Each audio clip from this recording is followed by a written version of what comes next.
Hello, Judith Lay here, welcoming you to the podcast edition of The Archive Room, Manx Radio's treasure chest of stories of island life from years gone by, told by the people who were there. So come on in and let me take you for another gentle stroll down Manx memory lane. Manx Radio! In the last episode of The Archive Room, we met Mrs Irene Curphey, affectionately known to everyone as Auntie Reenie, the much-loved and well-respected head cook at Castle Rushen High School for some 30 years. Well, here she is again, 90 years of age and talking about life in the tiny post office at Ballabeg, which her husband Jack ran. Not in a separate building, but inside their own house. The house Auntie Reenie was still living in when David Collister recorded this conversation with her. Oh, but I can remember at Christmas, I'd been on this floor on my knees sorting letters. You know, I had to divide English and Manx letters because you had to catch the bus. It was when we used to have to put the mail on the bus, and you had to stand out here to stop the bus to put the mail on. Oh, yeah. See. Well, I once or twice he has missed the bus, and he's had to cycle into Ballasalla to catch the bus going round. He's done that. He'd tell me after telling that. Talking about Christmas, would there be parcels as well? Oh, there was an awful lot of parcels then. Well, they used to send geese away and turkeys and big cakes and things like. It'd be terrible, the weight of them now, you see. It was a very busy time at Christmas. And then he used to do the mail as well. He used to go out with the mail up to Ronnick and all around on his bike, delivering. Oh. Yes, he used to do that. And before him, it was Uncle Dick, of course, his uncle, that had the post office then. And he used to cycle up and round. But Uncle Dick and Jack, they were very keen as regards everything had to be done correctly. And if even a magazine had to be delivered to a farm that was way off the road, it would be delivered no matter what the weather was. If it was only a magazine, it had to be delivered that particular day and never kept, for another day. No. And it's a bit widespread. I mean, the farms all around here. Yes. It was up Ronnick, Grenaby and all around there he used to go, yeah. Was there also a post office in Colby as well? Yes, Miss Clegg was the first one I remember over there, because I lived in Colby then, and I remember when she was only her that had a telephone, I think, in the village then at one time, and she'd answer the phone. I can always remember her answering the phone, and she'd say, Colby, she put the tone on a little bit with that. Colby, C for Charlie, O for Oswald, L for Leslie, B for boy, and Y for yes, used to say. Always used to spell. I can always remember doing that. Oh, she'd go real, like. No, that was Bella Clegg, and then she'd a shop, you see. We never had a shop. Just the post office? It was just the post office. So that was why I kept on with my job, you see. Yeah, because there wouldn't be a big living made with just a post office. No, it wasn't. It wasn't a highly paid job, really. So I went and kept on with my job. Were you doing anything in the post office yourself? Oh, yes. And then when Jack wasn't so well, I used to tell me what to do and not to talk too much. He'd be hearing me in there. Did you take any notes of that? No. People who come in here would be a social gathering, really, would it? Yes, especially when he was here, because he could do as much talking as me. And there'd be different ones coming in and they'd be putting the world to rights, Yeah. Remember Mr. Oates that used to live up at the corner here, Frank Oates, and he was great for this pipe. And he'd be sitting at the window there at a table, and smoke would be going up in a wreath of smoke. Oh, I can always remember that. And Jack, and they'd be having a real good yarn over something, and Frank would be telling them his views, Dear me.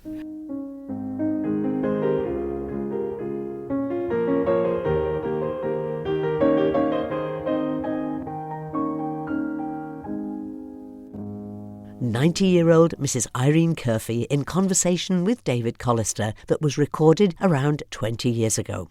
As you'll hear in a few moments, it's post offices and postal services that, in a way, link Auntie Reenie with our next storyteller, as working for the post office was a big part of Kirk Michael-born Norman Barron's working life. Actually, he's John Norman Barron, following a family tradition that goes back to the early 1800s. My father was a joiner with Cully Brothers. Yeah. My grandfather was a shoemaker, living at Rencullen down near Bishop's Court. And my great-grandfather was a crofter in Orrisdale, and he started about 1812 or something or other like that. They were all Johns. My father was called Jack, I suppose, because of distinction. So they put John Norman on me, but they called me Norman.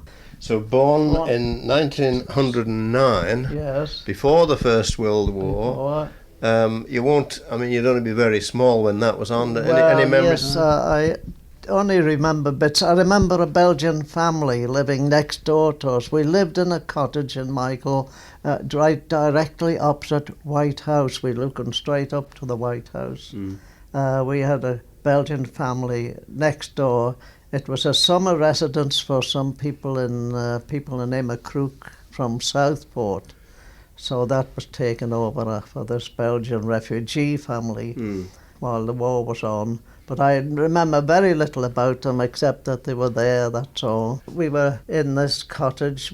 I was one of 9 family, and we had 2 bedrooms and a living room and a kitchen, that's about all. You had to share a bed then, did you? Well, I had to hang on to the bed. Anyway, no, we eventually moved down to the bottom of Rencullen. We moved, father and mother moved, and all the family went with them, of course, down to the bottom of Rencullen there. And of course, I'd left school by this time. In that First World War, were there any sort of Zeppelins or anything across the Well, I remember an aeroplane going across. I remember the liner Celtic lying off Peel. And often looking across, and my mother said to me it was torpedoed, and was lying there until they could repair it, kind of thing. I remember that. I remember these great big crates. They said was palm olive oil and coconut oil coming in on the shore from wrecks. Yes. Of course, they were too heavy, you couldn't handle them. But I know we had lots of palm oil and coconut oil to grease our boots afterwards for a long time afterwards. That's about all I can remember, except when the church bells were ringing and the war was over, everybody was... I remember that, yes. Well, where did you go to school in Michael, I think? Just Kirk Michael's elementary school, that's all. Yes. Happy days or not happy days? Well, yes, in a certain... we were happy enough in days, yes. The schoolmaster in the wartime, of course, went away. He was called Jimmy Kelly. He went away in the war, I suppose he'd be. And there was a Mrs Corkle took over, but I didn't know much about her at all. But I was trained first Mrs Comesh, who was a distant relative of mine, really. And then Miss Mary Edgar was the middle-class teacher, and this Mrs Corkle, until Mr Fielding took over as headmaster after the war. I left school at, in 1923, was it? The day I was 14, I left school and looked for work. So, with school days behind him, 14-year-old Norman Barron went searching for work and found it, firstly as a gardener at the White House, working for the widow of the famous Diamond King. The Diamond King was extremely well known in the area, wasn't he? Well, he was. Yes. And they did say at the time, those houses looking up to White House were called Park View. Because the Diamond King had visions of making all that big field into a park. But of course he died very suddenly, I believe, and it didn't materialise. No. And the Wesleyan Chapel at the bottom end of the village there was called Parkview Chapel. It's the one I went to all my life, really. When you went to work then, you were going in as a gardener, really? Yes, it was gardening, yes. But I remember while I was there, visitors coming to the Kirk Michael village. And they would come up to the gardens for fresh vegetables and fruit and things, yes. Yeah. But the sale of the estate meant a change of job for Norman. He moved on to being a jobbing gardener, a farm worker, working on building sites, and a couple of seasons in the paybox at Glenwillan. I did 2 summers in Glenwillan, down in the paybox. I used to go down there at 8 o'clock in the morning and mow the lawns or mow so much each day. And then at 10 o'clock I'd be in the paybox. What was that Glenwillan in those days then? Oh, a whole pleasure ground. Yeah. There was putting green, bowling green, and 3 tennis courts. 2 were mostly used, really. And there were swings, of course, of Children's playground there. Playground there. I was there. Did yes. people stay down there in tents in those days or not? No, I never knew of anybody until later. And then, of course, they could get to the beach there quite easily from the glen. Where was the paybox then? And the paybox was directly under the railway bridge. Oh, yeah. You know, where the railway bridge. And it was actually over the river. There was a river going there. Yes, in the that's right, I paybox. know it, yes. And then there was a path coming from the station down. Yeah. And of course you could drive a car down from the main road if Yes. you wished to come that way. So you'd be sitting in your paybox and the train's going overhead? Overhead. Yes. Well, of course, the trains were bringing the people in, though. Well, now then, there was lots of picnics, especially from Douglas. Yes. Sunday school outings would come by train and then they'd walk down the pathway to the glen and spend the day down there. Yes. These picnics, yes. I've been on those myself. Have you? Quite a large number too, those That's right. coming, yes. Oh, yes. Was the boating pool there? The boating pool was not in those days, no, there was none. It was when the railway company took over that they made the boating pool. Of course, I was in other work by then. Well, Norman Barron was clearly never going to be out of work, but it was, in his own words, all a bit haphazard. So when Norman saw an advertisement for an auxiliary postman, he gave it a try. He was successful and began his new job in Kirk Michael in the summer of 1938. But no sooner had his probationary period ended and his job confirmed than the Second World War broke out. And in 1940, Norman joined the Royal Artillery Anti-Aircraft Section. Returning home after the war, Norman was able to get back to the post office, but not in Kirk Michael. Instead, he had to travel to Douglas every day. After a couple of years of doing this, he was offered a transfer to Ramsey. And after another 2 years, a postman from Michael wanted a transfer. And within days, Norman was back, working close to home in Kirk Michael. And that's where he stayed until his retirement in 1974. Well, if the work was varied, the weather certainly was. While I was in Ramsey, the snow stopped the van from getting out to Druidale. So he says to me, "Do you get the motorbike?" They had a motorbike for telegrams things. And go out to Sulby and go up. I had to go up to Corrady and Sulby there. Yeah. And walk up over the hills to Druidale to deliver some mail. Really? Yeah. In those days it was imperative mail was delivered. But even in bad snow, you had to get out with it. Yeah, yes. One occasion when we were 11 days cut off, Michael was. And what happened then to your work? Well, it was Christmas Day deliveries in those days. And I went out with the van on Christmas Day, and we had 2 vans and Michael eventually because we took over Ballabeg. I took off with the van. By the time you had sorted your mail out, it must have been 11 o'clock or so, you see. And I went out with the van to deliver it, and by the time I got to Bagarrow, the snow had come on. And it was such a lovely morning that morning. The snow came, and it came down so thick I couldn't see my hand in front of me hardly. So I tried to battle on a bit, but it was impossible, so I had to turn back.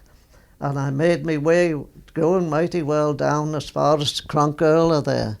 When I was going down the dip into Cronkerla, and I ran into a snowdrift, which you couldn't see because the snow was driving that thick across. And I went down to a house to get a spade from the lady, but it was useless. Trying to dig out what was filling in as fast as I could dig it. So I eventually locked the van up and took all the letters that were left in my bag, threw it on my back and walked back to the post office. Yes. And it was a week before that van was brought back to Michael, yes. But that was one instance of the snow. There has been other instances. People got a bit impatient another time. People got impatient. We're getting no letters in, nothing, no communication through at all. So Jerry and I, the other postman, we said, oh, well, let us walk to Peel and see if we can pick up some mail. And that's what we did. Yeah. And we had to walk because the roads, you couldn't travel on them, you see. So on our way, of course, we would partly on the railway line and partly on the main roads, whichever was clear snow. And did you collect mail and bring it back? We got to Peel and they sent word into Douglas. So Douglas dispatched letter mail, we couldn't carry anything else, and to Peel, and we waited there till it came back, and then we threw it on our back and walked all the way back to Michael with it. The postman must have carried the local news around the village, did he? Not only the news. The gossip then? Well, gossip and groceries. Oh, and groceries. Well, people would ring up, maybe Cronkabody or somewhere, you see, and they'd ring up the Quail, the grocer next door, you see. Well, you give the postman some pound of bacon, we're on about of bacon, or a loaf or something like that, or some cheese. And if you weren't going with the letters, there's always certain houses you got to when you got very thirsty when you got there. Your tea was going, and some people, they wanted you to come in. Yeah. You see, and they'd be wanting all the news, all the skeet. And this happened to go out to Bride and these places too. There were certain old ladies, and like if you didn't call, they'd want to know next day, why didn't you call yesterday? We were waiting here for you. Well, yes. I suppose a lot of people living on their own wouldn't see many people in a day, would they? Not really, not in those days, no, that's true. So we were really more than postmen. But they didn't mind. Nobody minded you doing that, doing a good turn for people. More than postman. True then and true now. Norman Barron celebrated his 100th birthday in 2009 and died a couple of years later, aged 102. But our next storyteller can better even that achievement. Let's eavesdrop on this conversation between legendary baker Bert Winkle and David Collister. In the late 1940s and early 1950s, there were around 50 bakeries on the Isle of Man, some relatively large, with all-island delivery, others smaller, some of them specialising in pastries, and quite a number based in rural areas. One of these was to be found within a pair of converted cottages close to the Erie Dam at Foxdale. It was Winkle's Bakery. By that time, the good-humoured owner was Bert Winkle, Albert Jardine Winkle, to give him his full name. The Jardine from his mother's side of the family. Yeah. They were a Scotch family.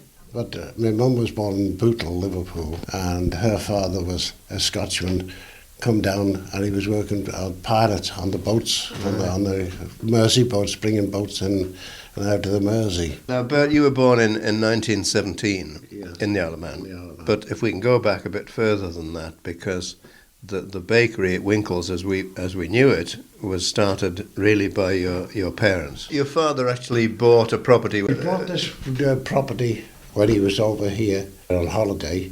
I stayed at Cunningham's holiday camp, which was under canvas at that time, of course, and walking around the island, spotted these two cottages, and they were joined together. Just down by the Erie here? Just by the dam, right alongside the dam. And so £50, so he bought them. £50 for the two? For the two, yeah. So he bought those, and a bit of land with it as well. Yeah. So, and then went back, sold the business in Manchester, and came over here. Then my dad was called into the army, of course. That's the First World War. After he came out of the army, he had a lot of trouble getting work, couldn't get any work, and there was nothing suitable. He'd also had a packet during the war, which stopped him doing a lot of things. But then he decided that in 1923 that there was nothing he was going to make any money at, or being enough to keep them. So he decided that he'd start doing a bit of baking. He was doing a bit in the kitchen oven, just bits and pieces on a Friday, and selling them on a Saturday on the roundabout in Foxdale roundabout. What did he use? Just push for a little trolley round. Yeah. Just Like on a hand trolley. Yes, and a basket a lot of the time around the area. And then some people started coming to the place. As that grew up a bit, we got another oven, a bigger oven, and he did. And then from then on, he got a Studebaker car, one of the old Studebakers, 7-seaters, and had half an hour's driving lesson, and he was driving from then on. Well, you didn't get licenses those days. No. Somebody just signed you so that you could drive. And so he then used to, when my dad was running people into Douglas as a taxi, and then go around selling cakes from the car. And that built up over the years. That would have started in 1923? About 1923, yes. Yeah. 23, 24, we started building up. But not making bread at this time? Not making bread. No, we didn't make bread at that time because my dad had come to an arrangement with a baker who was very kind to him. In fact, lent him £100 to buy an oven to start the next phase of the bakery, if you like it, put it that way. And he said he wouldn't make bread while he was doing the delivery around here. Now, you then were in this business from 6 or 7 years of age onwards, were you? I've been in it all my life, yes, yes. I weaned in it. What were you called on to do when you were 6 or 7 or 8 then? Well, when I was going to Foxdale School, you see, we used to walk to Foxdale School. Coming home at night, I used to go up to Kinslew, Mr Kermod's at Kinslew, and carry 2 quarts of milk home to make the custards next day. And then when I was home, I used to have to go down to Renshant, which another farmer down the road, get another couple of quarts of milk there. That would be for the custards and vanilla slices and stuff for the next day. Yeah. And there's 2 or 3 other farms round about. They used to bring us buttermilk in, right, which was great for the scones and flour cake and potato cake and all those things, makes lovely stuff. Yeah. And then the coke for the little oven that we were using when I was that age was down in a store at the other end of the garage. And I used to have to drag boxes of coke in and tip it up and make sure they had enough coke to keep the fire going next day, you see, and that's all those sort of things. And then I used to go out on the van and help my dad. You wouldn't be allowed to do it today. No.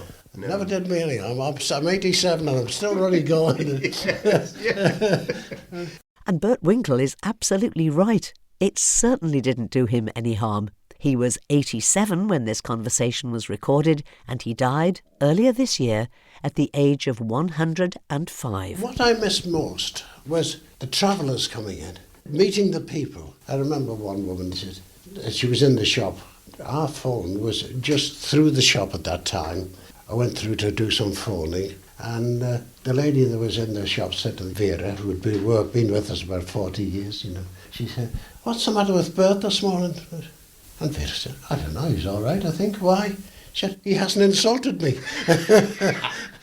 And I thought, well, that's a lovely thing, isn't it? I always had something to say. And I usually a bit derogatory or pull my leg or something, And the funny thing is, I can't recollect anybody that ever took offence. And I often say to people, it's not what you say, it's how you say it. But having a sense of humour was important. Oh, absolutely. I mean, you can't go through business. You can't do your job without a sense of humour, can you? No. I mean, you must get some awful things said to you at times, and you've just got to bite your lip, haven't you? This is it. Yeah.